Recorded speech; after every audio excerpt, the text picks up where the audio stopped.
ജീവിതത്തിലെ ഓരോ മൊമെന്റ്സും ആഘോഷിക്കണമെന്ന് ആഗ്രഹിക്കുന്നവരാണോ നിങ്ങൾ? അങ്ങനെ ഒരാളാണ് ഞാൻ. പക്ഷേ ഇപ്പോൾ വിഷു വരുന്നതും ക്രിസ്മസ് വരുന്നതും ഒന്നും ഞാൻ അറിയാറില്ല. എല്ലാ ദിവസവും വർക്കും തിരക്കും ഒക്കെയാണ്. ഇന്ന് കമ്പനി വരുന്ന ഫോൺ നോക്കിയപ്പോഴാണ് വിഷു സദ്യയും പായസവും ഒക്കെ കണ്ടത്. അപ്പോൾ എനിക്ക് ഇരിപ്പുറച്ചില്ല, ഞാനും ഒരു പായസം വെക്കാമെന്ന് വിചാരിച്ചു. ഭാഗ്യത്തിന് നാട്ടിൽ നിന്ന് കൊണ്ടുവന്ന ഒരു പാലട മിക്സ് ഉണ്ടായിരുന്നു. അതുകൊണ്ട് ചടപടയിൽ എൻ്റെ പായസം റെഡിയായി. പായസം മിക്സ് ആയതുകൊണ്ട് തന്നെ എൻ്റെ കഴിവ് അത്രയ്ക്കങ്ങ് എനിക്ക് പുറത്തെടുക്കാൻ പറ്റാത്തത് കൊണ്ട് അതിൻ്റെ ക്ഷീണം മാറ്റാൻ വേണ്ടിയിട്ട് ഞാനൊരു പുതിയ ഐറ്റമായിട്ട് ഇറങ്ങി. ഉണ്ണിയപ്പം. വിഷുവായ ഒരു ഉണ്ണിയപ്പം വേണമല്ലോ.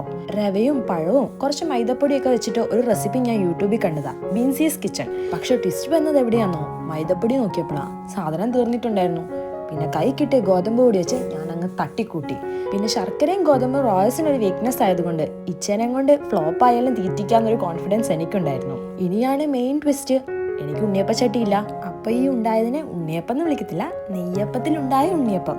അപ്പൊ നിങ്ങളുടെ വിഷു എങ്ങനെയായിരുന്നു? കമന്റ് ചെയ്യണേ.